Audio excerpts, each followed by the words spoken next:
You're on. Oh, here we go. Let's start up again. Get this started.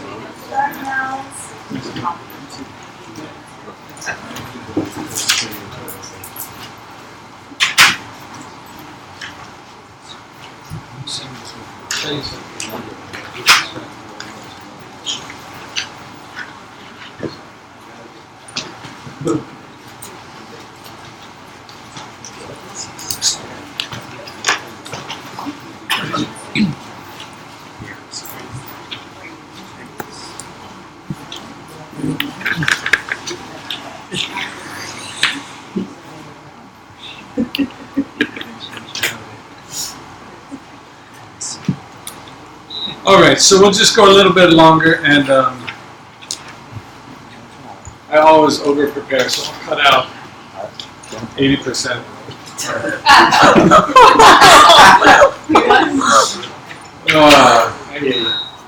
All right, so St. John of the Cross, he talks about, in his book, A Sense of Mount Carmel, he talks about 9 different disadvantages of attachment. So I want to try to turn those around a little bit. So we'll talk about, and we'll go through these really quickly. We'll spend a little more time on a couple and then fly through the others. So I want to look at the disadvantages of attachment and then see if we can reverse it and look at the advantages of non-attachment or renunciation. Right? So the first thing he says is the dimming of vision. Our unredeemed desires are like fog over our eyes. Our unredeemed desires are like fog over our eyes. So the way I think about this is if you're really hungry and you're walking down the street, all you'll see is like pizza shops, you know what I mean? Or all you'll see is places to eat. And you actually won't even notice other things. Or if you're really hunkering for a drink or something, you become oblivious to other things. So it's like the cloud over eyes. So the opposite of this kind of renunciation would be that your vision becomes clear. You're able to get a lot more in your visual, mental, psychic field than otherwise. The second thing he says is that you have painful fixations, and and this one is very interesting. He says basically that if you're fixated on something, you have a tendency to harm others. And and so the positive of this is you're less prone to harming and causing pain for other people. Renunciation causes you to create less harm in the world. And probably all of us have had experiences of this with people who have had addictions or ourselves in moments of addiction where we've harmed people.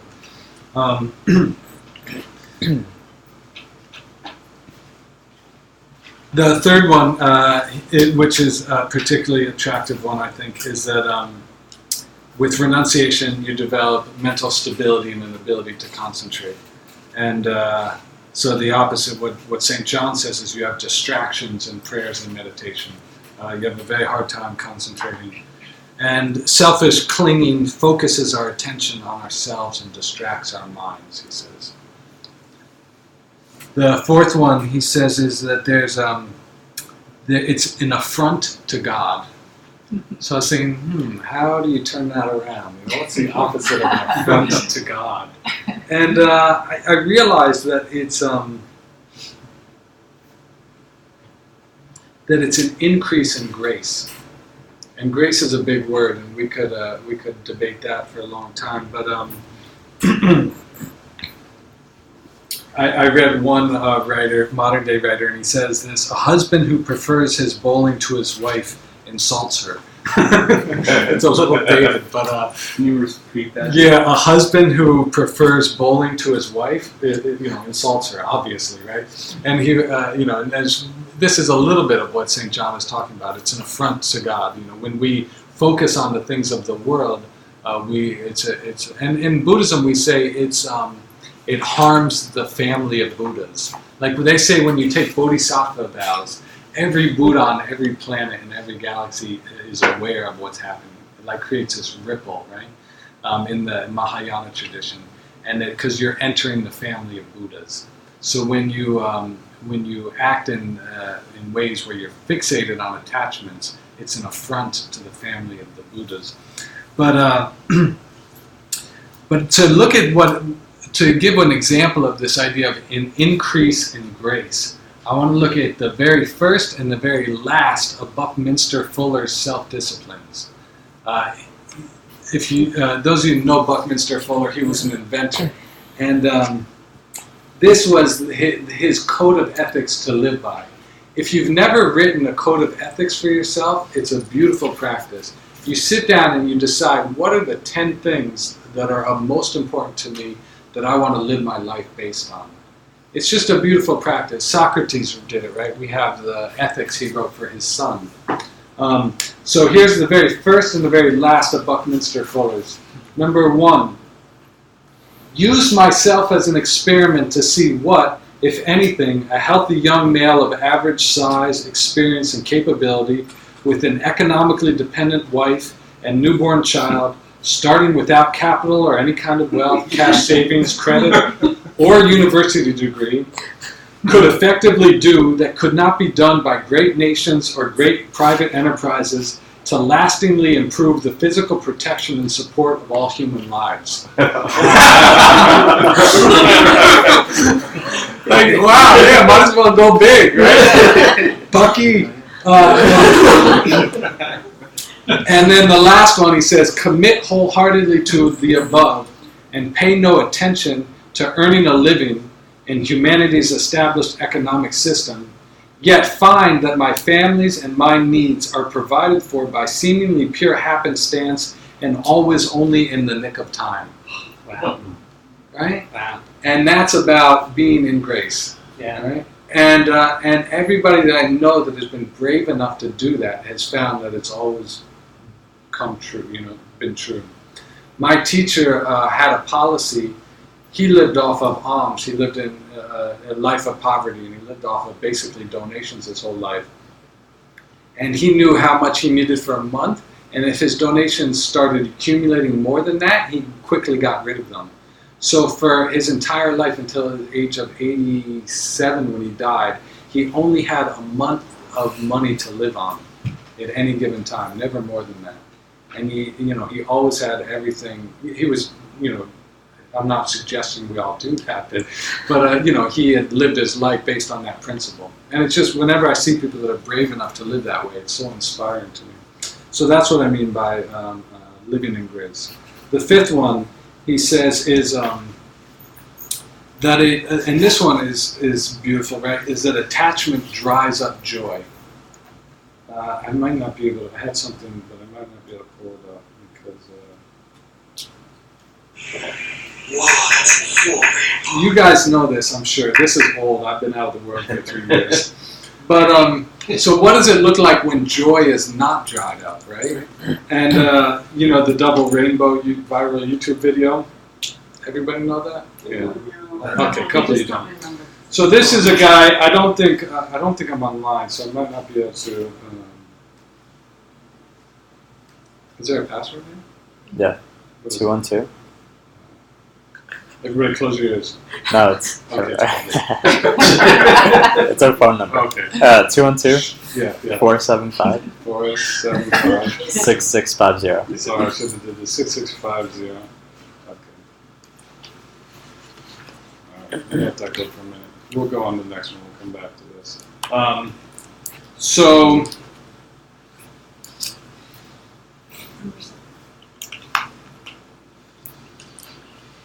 All right, here we go.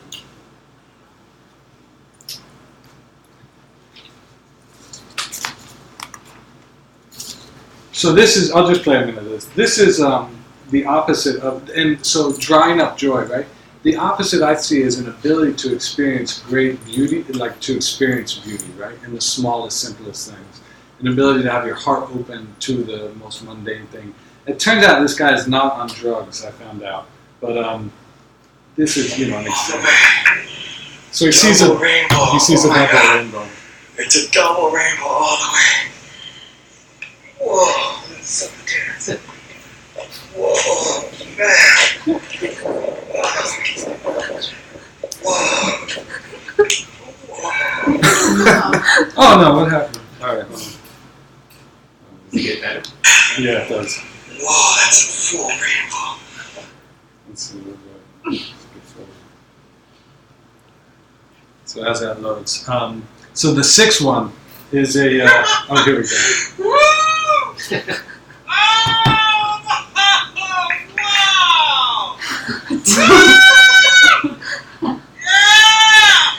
Yeah! Oh my God, look at that. It's starting to look like a triple rainbow. Oh my God, it's full on. Double rainbow all the way across the sky.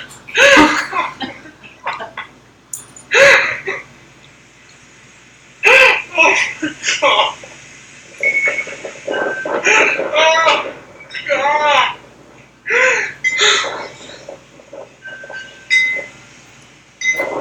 What does this mean?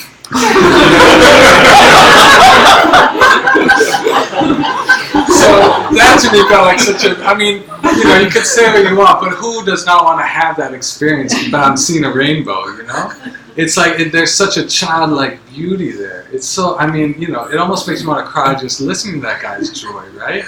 It's like, who does not want to have their heart open that much? Who does not want to like experience that much beauty with something like that? Because if he's getting that from a double rainbow, you know, it's like the whole world can open up. So it's this idea of one aspect of renunciation is that it opens you to experience greater and greater joys. The sixth one is, he says, the problem with attachment is it diminishes the person.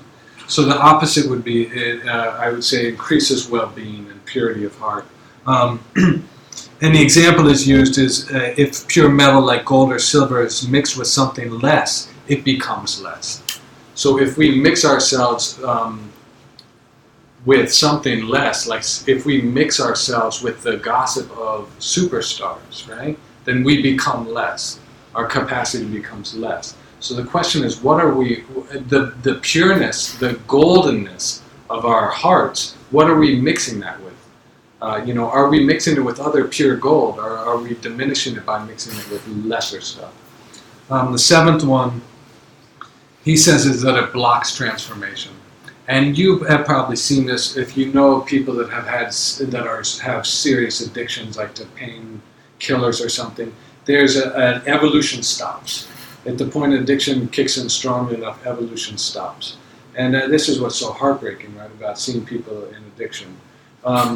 And so renunciation triggers us into evolution again. We begin to, that evolution kicks into place. And I've seen this over and over again in my life. People that kick addictions or you know, embrace larger ideals, suddenly they start to evolve again, and it becomes this joyfulness. You see a life come back into them. And then the eighth one is, he says, desire begets desire. So the opposite is that it frees us from craving. And desire begets desire is incredibly easy for us to see, because what's the busiest shopping day of the year? Day after Thanksgiving. The day after Christmas and the day after Thanksgiving. The 2 days where we're the most gluttonous, right? The day we get the most things, and then the day where we eat the most. Like when we get full of goodness, we want, like when we get full of things and stuff, we want it more. So, and we all know we can experiment with this in little ways, but the desire begets desire. And then the last one, he says, like restless children always whining after their mother. And then the last one is that it's a drain on psychic energy. And I call this pranic misapplication. But and the opposite is that energy is stored for things that we need it for. Like when we really are fighting the big fight, we'll have the energy to fight that.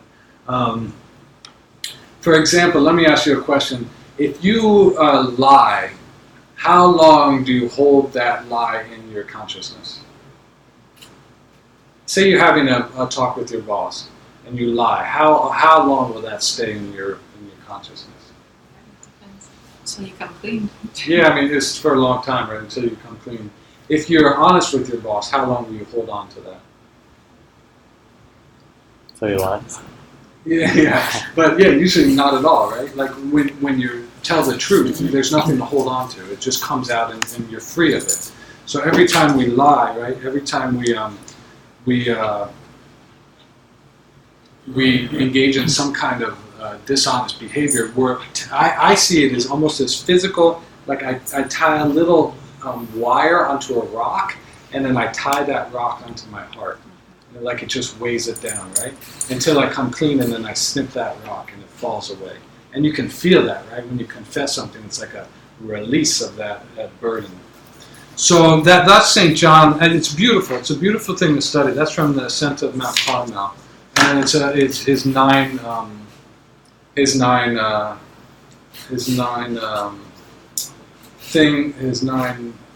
would you say it, problems with attachment. And so then the last thing we'll end with tonight is ways to develop renunciation. So let's just talk about a couple of little practical ways that we might develop renunciation. The first thing is practice, right? Patanjali says, Sattu dirga kala nayantarya satkara asavito dirda bhumahi. What does that mean? Anybody good with their Yoga Sutras? Satkara asavito. He says, practice, you need to practice over a long period of time without gaps, right? So it has to be every day. It has to be without gaps. So if we're practicing renunciation, if we're practicing non-attachment of our lower self, right? If we're practicing renouncing our lower self so that we can experience greater joy in the higher self. Again, let's come back to the original definition I'm proposing for renunciation is the active process of opening up to greater and greater levels of joy, right? The active process of opening up to the higher self. So we're renouncing the lower self so that we can open to the higher self. He says that it comes through daily practice.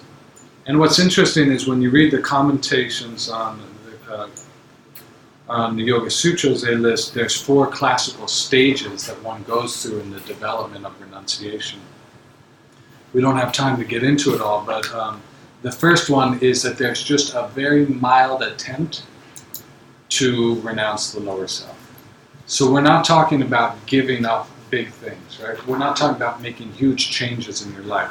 You're talking about making very, very small daily attempts to renounce your lower, smaller self.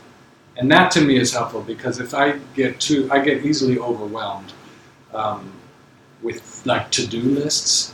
And if I think like, oh, now I got to be a better person on my to-do list, it feels like overwhelming. But if I think just make tiny little efforts, daily efforts to renounce my lower self, then I feel like, yeah, I can do that. I can make small daily efforts. So what would that look like? One thing that I strongly want to encourage you to do is read scripture. Right? I have a daily practice of reading scripture. My friend Lun Shanji got me a Kindle. So now it's great because I can read in bed. Like sometimes I wake up in the middle of the night and it's just so like quiet. You just turn it on. It's got a little light there, and I read a little scripture. And if you really want to fall back asleep, read some Nagarjuna. I don't mean that in a bad way. I hope I don't get punished for saying such a thing. But Nagarjuna is very thick. And it's difficult to read, so that actually often helps me. A few lines of Nagarjuna and I'm like contemplating, and then I'm back to sleep. But no, so read a little bit of scripture every day. There's so many amazing scriptures. I just found one I've never heard of today.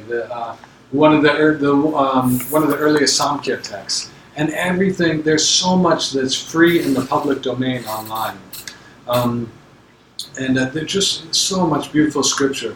And you don't have to read a lot. You could read 2 lines a day of scripture. And it just aligns you with your higher self, you see. It doesn't matter what tradition at all, right? So that's one thing, is read scripture. The other one is the book, which some of you may or may not know, which is just figure out a moral system you'd like to live with, and then try to track that. One of the most beautiful descriptions of this I've ever come across is in Ben Franklin's autobiography. So check out that sometime. He has this beautiful practice of setting up a moral structure that he wants to live his life based on. I think there's 13 principles, and then he tracks it every day to try to get better, for example, at efficiency, at not wasting time, at honesty, at compassion. And he has a very specific, beautiful way of tracking this. Here, you could find people that could teach you the book, which is a system for tracking your morality. So there's just different ways, but just pausing. The way I like to do it is I like to pick one thing I'm working on. For example, let's say impatience. And then I will just pause 6 times a day and just consider, when have I been impatient today? And when I wake up in the morning, I think, okay, I'm focusing on impatience today. And that way, when somebody starts pushing my buttons, I remember, oh yeah, this is what I'm working on today, impatience. So some kind of thing like that is a small, humble daily practice.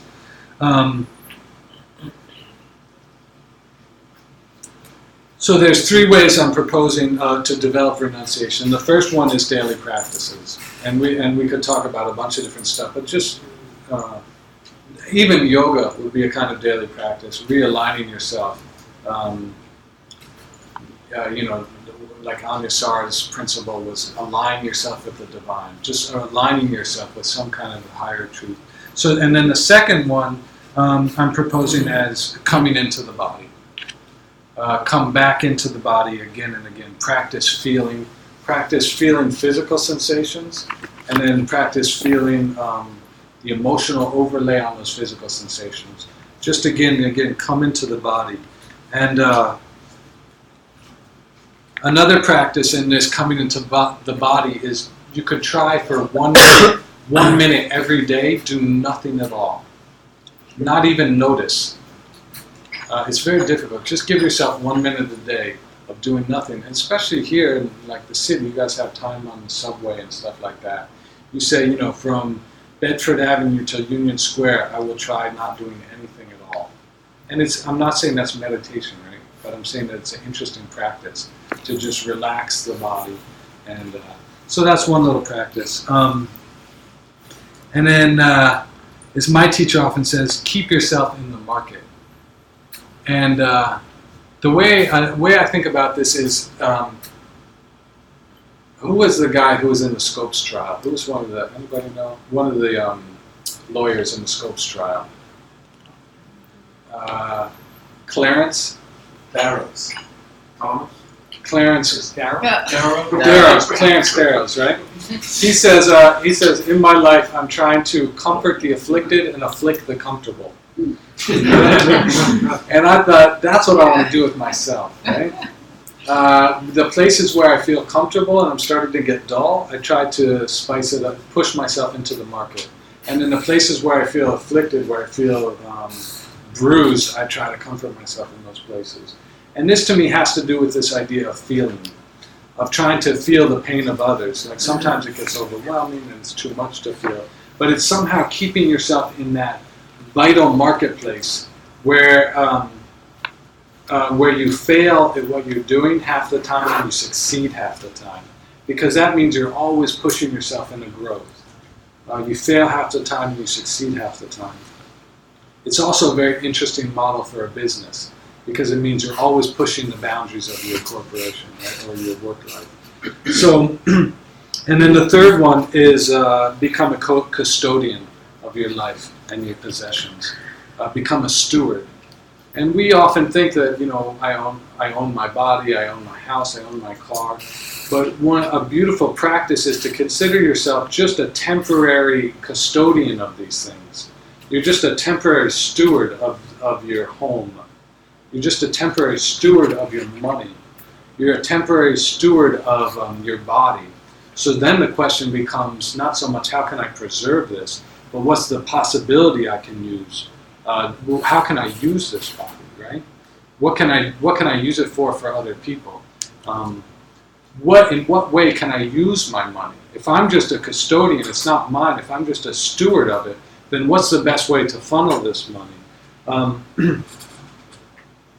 And there's many things, right? There's many things we can renounce that show stewardship. One thing we can renounce, for example, is high fructose corn syrup. Because there's nobody in the world that can argue that has any benefit on your body. And basically anything that has high fructose corn syrup in it is not helpful for you. It's not helpful for your mind. So by renouncing high fructose corn syrup, you're becoming a steward of your body, right? Another way Anne was telling me about is not eating anything that's come to you through a window. You know, this is like being a steward of your body.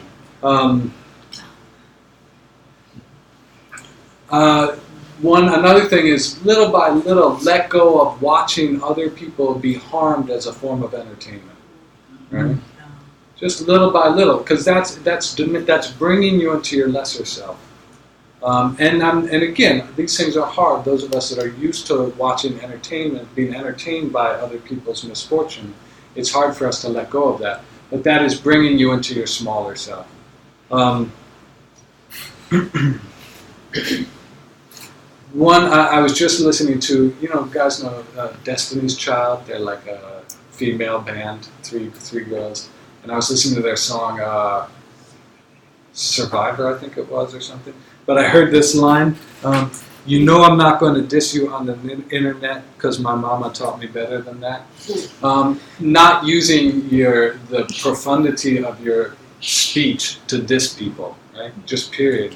Not and nowadays it's more interesting because of the internet. We feel like a safety by dissing people on the internet, and that. I was talking with some young people and how much that happens in the school. And it's just heartbreaking. Like, when I was a kid, you couldn't get dissed on the internet. And it's just people's, 12-year-olds' whole reputations are being destroyed overnight because somehow we think that's okay to talk badly about people on the internet. Or, so not using your holy speech to gossip about other people. This is incredibly difficult. I remember going into work one day and I thought, I'm not going to gossip for the whole day. I'm just not going to say anything negative about anybody, And I lasted 15 minutes. Somebody's like, do you know what so-and-so did? I was like, no, tell me all about it. It's just like, it's hard for us to let go of that, right? So just little by little, maybe say, okay, for an hour today, I'm not going to gossip. For the next hour, I'm not going to gossip. Or I'm not going to talk negatively about anybody, including famous people, including heads of state, right? It's extremely easy to critique people. It takes very, very little intelligence to critique people. And I mean, to come up with good critiques takes very little intelligence. It's a very easy art form to critique people. It's very hard to figure out what somebody is doing right and speak highly about that. It's a beautiful art form. Now, what about in front of massive devastation or massive brutality? Yeah, I mean, and then we also have vows that we also have to stand up for other people, right?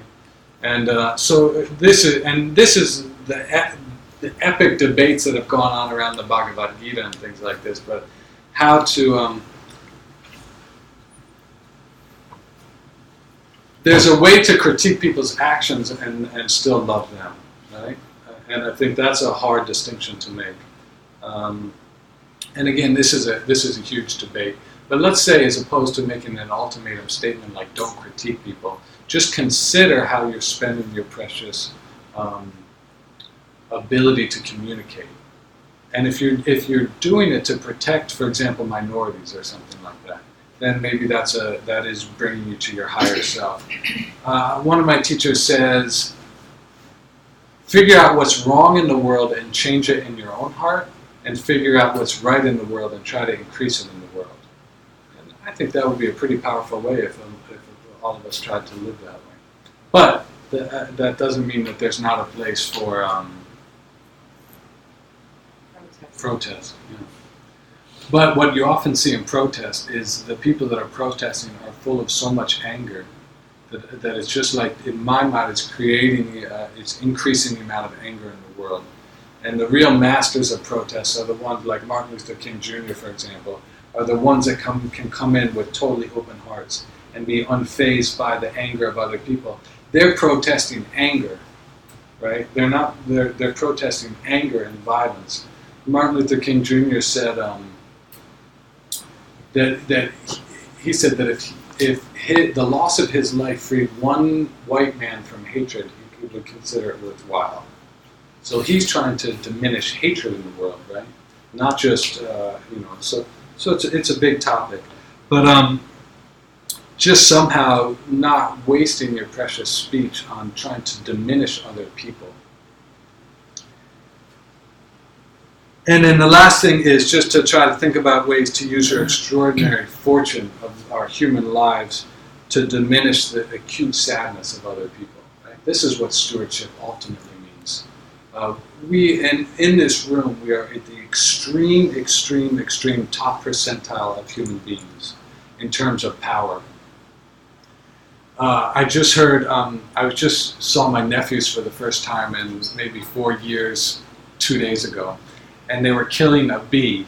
You know, there was a group of kids killing a bee, so I just kind of went in and I grabbed the bee, and my nephews were explaining to the other kids, he's so weird, he loves insects, you know?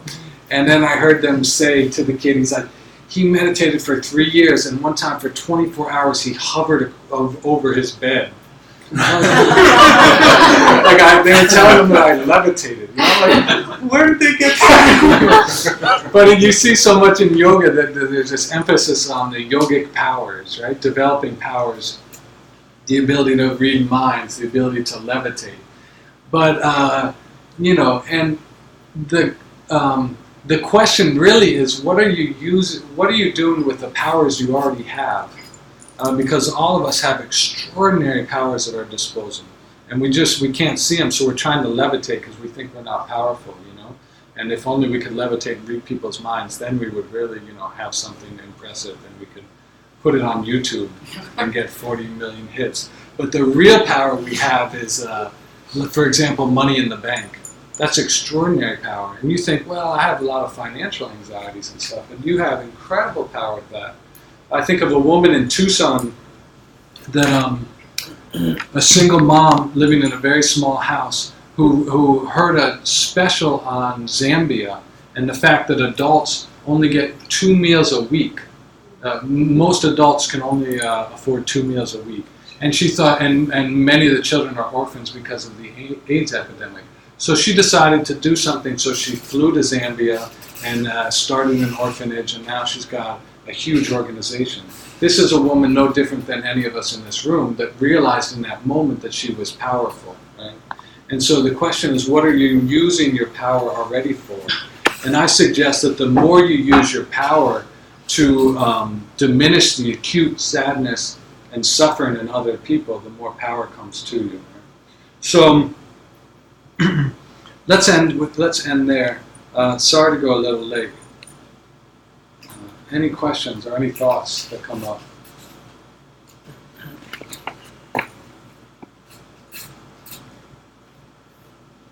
I'm just grateful that you're teaching. Yeah. And I'm grateful for the time you spent in retreat. Mm-hmm. And it's lovely to look upon you.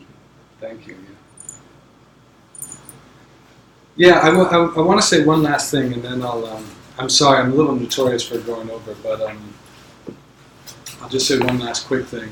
I just did 3 years in retreat, and for about 2 of those years, I didn't see any other human beings except for my partner, Anne. And even with Anne, I only saw her very occasionally. For months on end, we wouldn't see each other. And I want to just share with you one thing that I learned from that experience, and which is something I've heard my teachers say over and over again, but I never quite realized it, which is that human beings are very precious. Those of you who know Lama Zopa, this is like his favorite line to repeat over and over.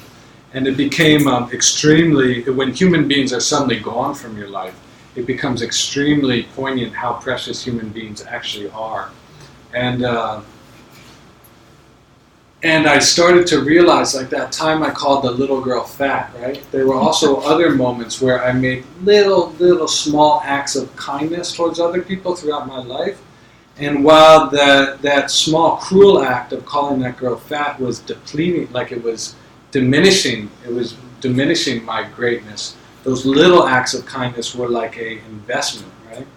and creating this return, this dividend return that was incredible. And we're all going to be in that place at some point. It might just be at the moment of death where suddenly human beings are gone, and what we have is the account of our lives, right? What we have is the seeds we planted our whole lives. And we have, what I felt, and I've lost a little bit now, but when I was getting out of retreat, what I felt like I was so lucky to get a second chance. Because I was preparing to die in retreat. For some reason, I didn't think I would make it through. And it's just a helpful way to go into retreat, to think like, okay, I'm just going to, really go into this. And traditionally in the old Tibet, you would basically you would stay in retreat no matter what. And our retreat wasn't so hardcore, but I was prepared to not to die in retreat. So when I came out, it was this feeling like I had a second chance, And the thing I was most excited about was to make investments, because I realized the power of the investments I had made in the past over the smallest tiny things. The mind records everything. You sit, like Anne just complimented the woman at the grocery store the other day, and I just saw in her face the smallest relief, and everybody in the world is holding such anxiety, such grief, such trauma and all this stuff, and we can invest all day long in these small, simple little ways. And it sounds so cliche until suddenly human beings are gone, and you realize it's not cliche, it's unbelievably profound. That in our day-to-day lives here among human beings, we have extraordinary investment opportunities that we are missing all the time. I was laughing in Taiwan with some friends that it's like, I'm from the future and I'm coming back to you, right? It's in 1989, and I'm telling you, take all of your income and invest it in this little company called Apple Computers, And you're like, why would I do that? I'm like, trust me, just invest it, And because in the future, the dividends are going to be huge, And imagine if you had done that, you'd taken all of your money in 1989 and invested in Apple Computers. And that's what I felt coming out of retreat. I felt like I just want to tell people, you have an incredible investment opportunity because you're around other human beings. Every day the investment opportunities are incredibly profound. And now it's slipping away. I've forgotten it because now I'm irritable and I'm hot and I'm tired and people are loud and it's so easy to forget this, right? And I think we just all need to constantly remind each other of this. And retreat is an incredibly powerful way of recalibrating your whole inner psyche on what's important and what's of value. So we'll end there. Thank you so much. If you'd like to get on my mailing list, I'll be teaching a little bit throughout New York City and in the greater East Coast area for the rest of the summer into mid-October. So if you'd like to find out about anything else, and if you'd like to get on my mailing list, you can come here and write your name on it. You can also go to willduncan.org, and I have classes online, and you can get on the mailing list there too. So thank you so much, and have a beautiful night. Thank you. Thank you.